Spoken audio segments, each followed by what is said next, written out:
talaga guys yung gulay. Grabe. Siyempre, hindi mawawala yung ating pampagana sa pagkain ng sili. So ayan guys, grabe, ready to serve na yung ating ginataang danggit na with malunggay guys.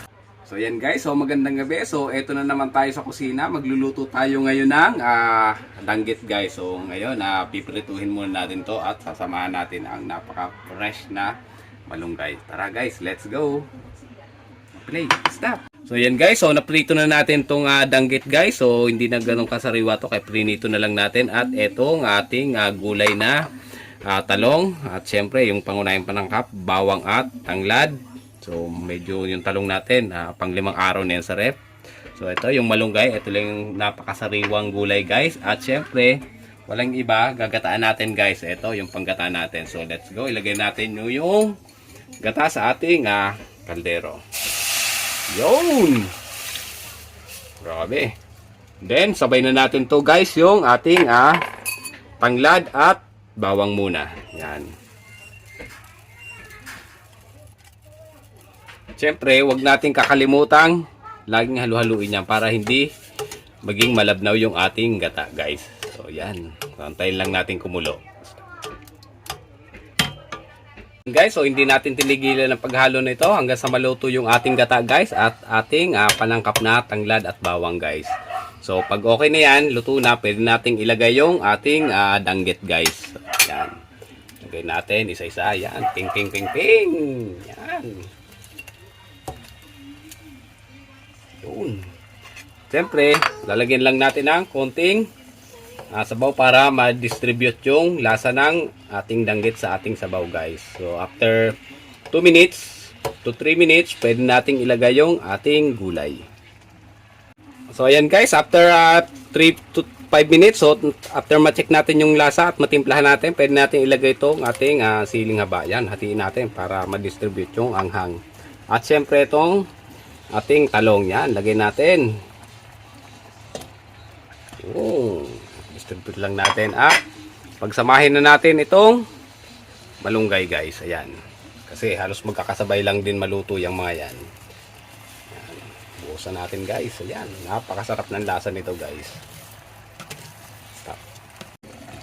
So ayan guys. Grabe. Ready to serve na yung ating ginataang danggit na with malunggay guys. Grabe. Talagang napakalinamnam guys ang lasa nito guys. Ayan.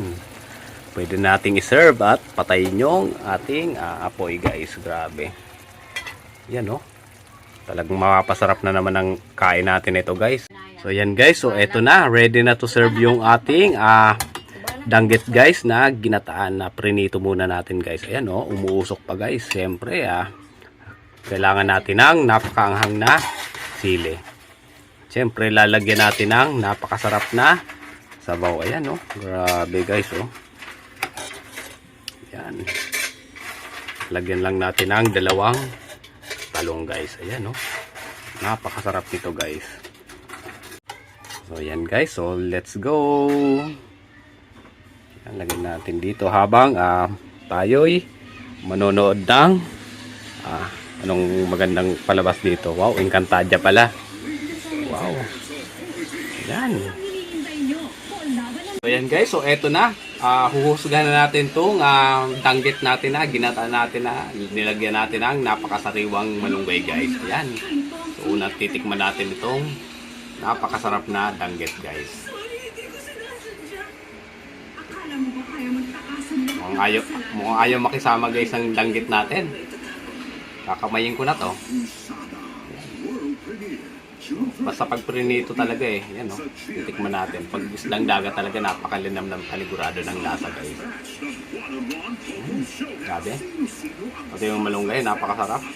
Basta sariwa talaga guys yung gulay. Grabe. Siyempre hindi mawawala yung ating pampagana sa pagkain ng sili.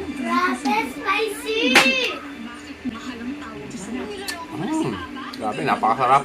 Talagang gaganahan kapag may anghang ng konti yung kinakain guys. Siyempre, sasamahan natin ang kanin. Lasang-lasa mo talaga yung napakalinamnam guys ng gata. at napakasarap ng lasa ng isdang danggit guys. So yan lang muna. Bye-bye.